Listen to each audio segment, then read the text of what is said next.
Hello guys, it's me Stark, and the map pool vote just ended, and we already have a preview with of which are going to be the maps for the ranked ladder. We do have the develop picker here, Arabia and Arena, classical ones, Mega Random as well. I'm surprised that Nomad is not here in the 1v1 pool as a developer pick. Instead, we do have here Kilimanjaro. So we are actually going to make a small review on Kilimanjaro. Gonna talk a bit about Prairie, which is a very new map here to the ranked ladder. To be honest, even on tournaments, this map is not so often seen. The last time we had this map being played on tournament was like, I know, like 3 years ago, and probably a different version of the map. Then we also have here Nomad, which we probably already know, and Enclosed. Let's take a look here and talk about Kilimanjaro, Prairie, and Enclosed. Let's start with Kilimanjaro. So basically, Kilimanjaro, guys. Kilimanjaro is a big mountain in Tanzania, so you can already expect to have a big hill on the center. So that is basically the big hill in the center. Whoever controls this hill will have a good tactical advantage to then start pushing the enemies. As you can see, the hill is so big, so climbing it can be quite challenging, and because of that, you can actually assume a good position. If you do manage to somehow control this hill, either with your army or later with some building, let's say a town center, a castle, or even play regular and then drop a siege workshop on the top, you can actually have a very good advantage to then start pushing your opponent even if he tries to boom around it. On the top of this hill there are two neutral golds and a relic. So basically, if you want to have extra gold for the Imperial Age, control that. So basically, will be like a smaller version of a gold rush map, but of course, you can still win without the hill. You can still develop and try to attack your opponent from the sides. But to be very honest, I think that whoever climbs this hill and just try to hold its position will have a big advantage. For this reason, I expect civilizations like Tatars, Georgians, to be pretty good.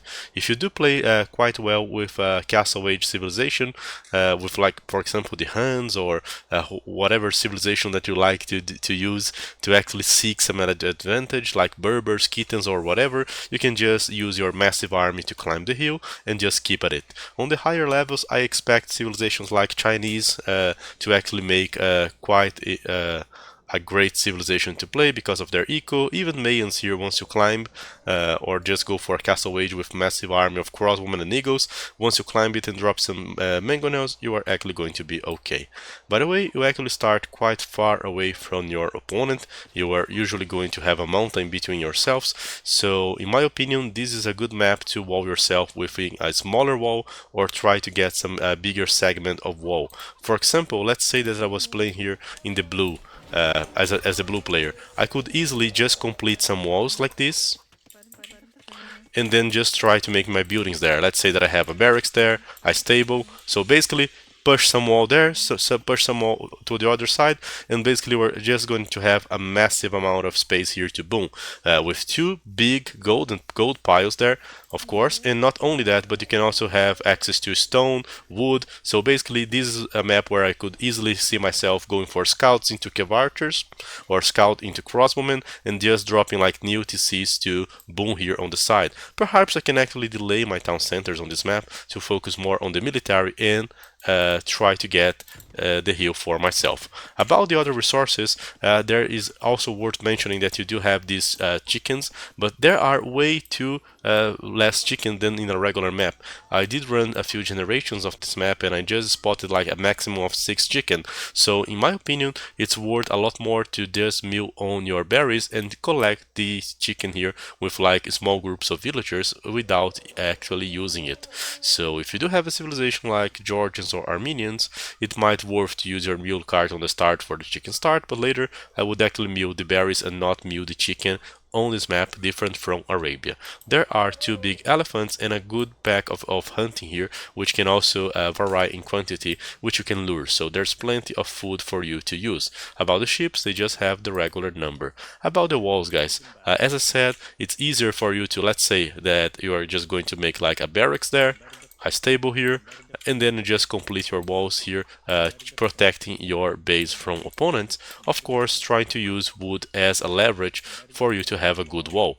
I would say that apart from your regular buildings, you are probably going to use something around 120 wood to wall. So let's say that with the price of 2 farms, you can probably full wall yourself with palisades, making it very useful for you to wall. Of course, if you do born here closer to the corner, you can actually wall towards the walls there, the edges of the map, and have a great space to boom. So I can even see civilizations like humans to take place on this map. But if you do want to play in a more regular way, I would say that you can just go for like a smaller wall. So small or big wall, it doesn't matter. It's a wallable map. The only advice that I give you is to pay attention on your woods. Most of the wood lines have these small holes there, small gaps. So if you do not pay attention, if you do just trust it blindly when you wall, there is a very likely chance that you ended up leaving some hole. So whenever you wall, just after you wall, just send a villager from one point to the other, just to check that you were not with a gap within your wall. So this is probably my preview here for Kilimanjaro. Let's go here and make a small review here for Prairie. This map is really interesting. I have seen this playing on tournaments in the past, but it's like probably a different version of the map. On this one, you actually do start with a horse here. This is very interesting. The start here is quite different. Okay, maps explored. No, the map won't be played here on Explored when you actually play this on the one. Oh my god, this is so wrong. Just a second, guys. I probably misplaced it here in the map. Let's go. Okay, so Prairie, fast, enemy. Okay, let's go for the Explored, for the regular map here. Yeah, very amateur video, right? I'm not gonna do that, so you're probably watching this. Okay, so basically what's the thing about this map? You actually start with 2 ships around your TC. There are other small packs of 2 ships only, so you are only going to have a maximum of 6 ships. That alone makes Gurdjura a very bad civilization. You do start here with a horse, and this horse doesn't count as a population, so you do have 1 scout cavalry, 3 villagers and 1 scout, but you can already start making villagers without getting housed because this horse doesn't count as a population. As you can see, there are also several deers around your TC, at least 6 on each player side. So my advice for you on this game is to lure heavily. So basically what I want you guys to do is start collecting like your first ship. Just assign your scout to the outer scout. If you do not want to do that manually, that will do it, and just start luring. It's very important that you lure heavily here on this map because there is no boar, so this is actually all the food that you are gonna get here closer from your TC. For this reason, these 6 deers are probably the core of your economy. If you do have a civilization with less longing resources like the Mayans, it can be pretty good. If you have a civilization like the Jurchen, you can actually boost the amount of food that you are going to have available, so that's not their very good pick. And obviously the Mongols will probably be top 1 on this map because of the amount of hunt around your TC. So this is basically how I expect Dark Age to go.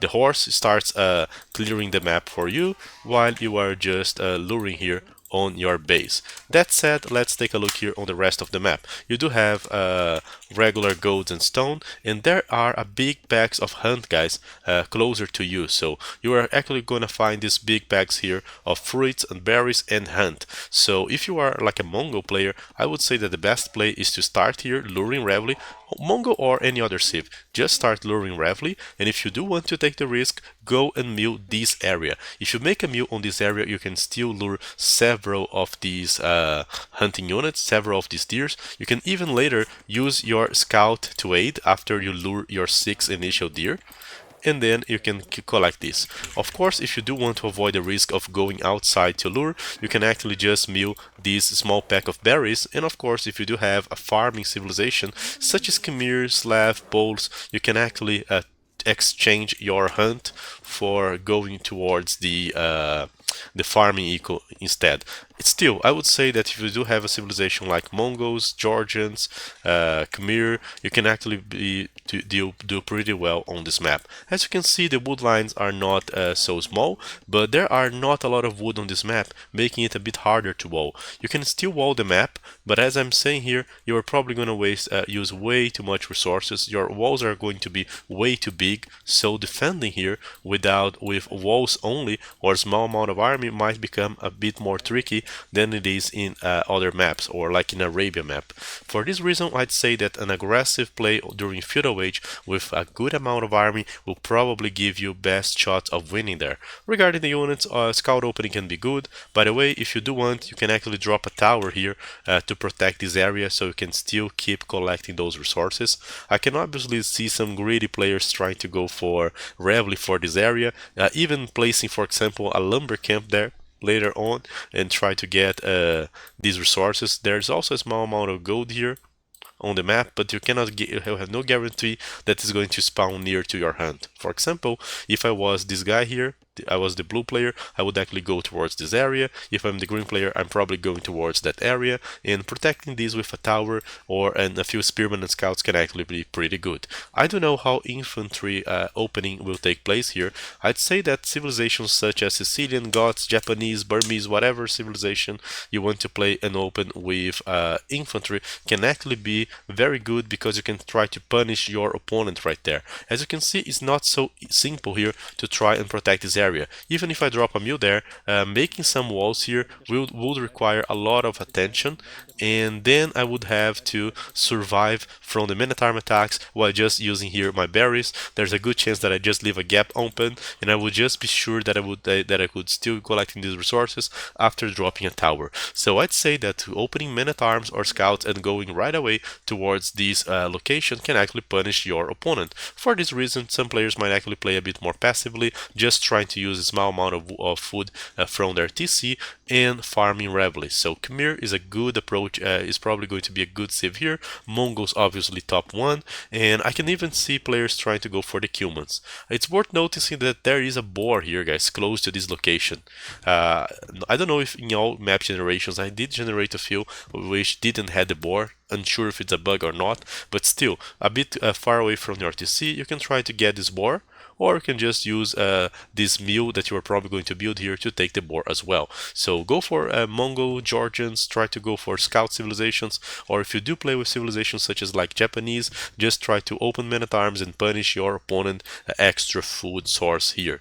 Walling, as you can see, is going to be a bit complex, and if you have like a big feudal age army, there's like way too much space for you to hit your opponent. Even if you walls, it's way too much of a space here for you to protect. So playing Reveille into army is probably going to be good, and try to abuse from that. About the horse, just so you guys can see, just by leaving the scout here on the auto scout, I can basically lure the deers, do the dark age, and the scout will have probably cleared a good amount of stuff for me. You can obviously go for the manually micro on your horse to use this as a scouting unit, but on beginning I think that going for the auto scout here on your horse to just focus on luring the 6 deers is pretty decent. If you don't know how to lure, start practicing, because this can actually be quite helpful for you. Franks can also be good, you know.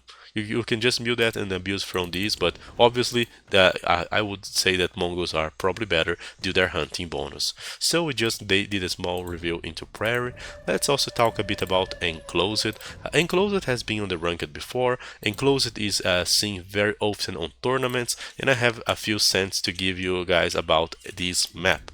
I'd like to think that in Enclosed, one of the best strategies you can actually use here is the fast castle or semi-fast castle.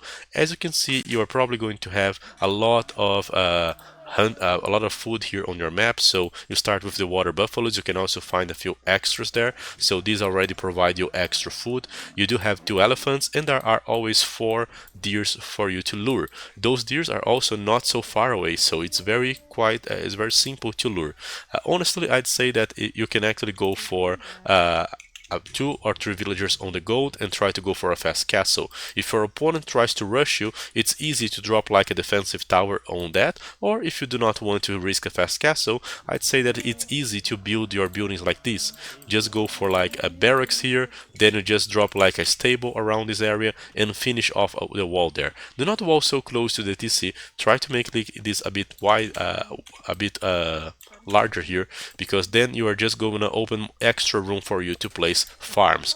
All of your wood economy here on this map should be safe, and later you do want to develop by dropping TCs here on the gold, on the stone, and on these small woods around. If you do want to play very defensive and you do find room for it, you can actually drop another TC here on the inside, but honestly I'd say that you actually want to develop.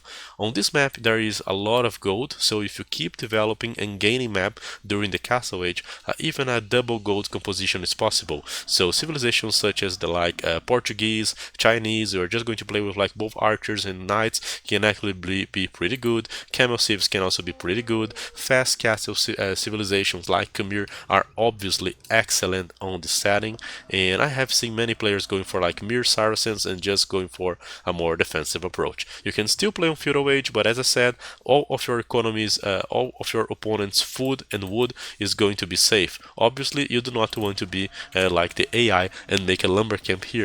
Obviously, we're going for a very internal lumber camp, which will obviously be safe from all the dangers that your opponent can offer. So I'd say that fast castle players will actually love this map a lot.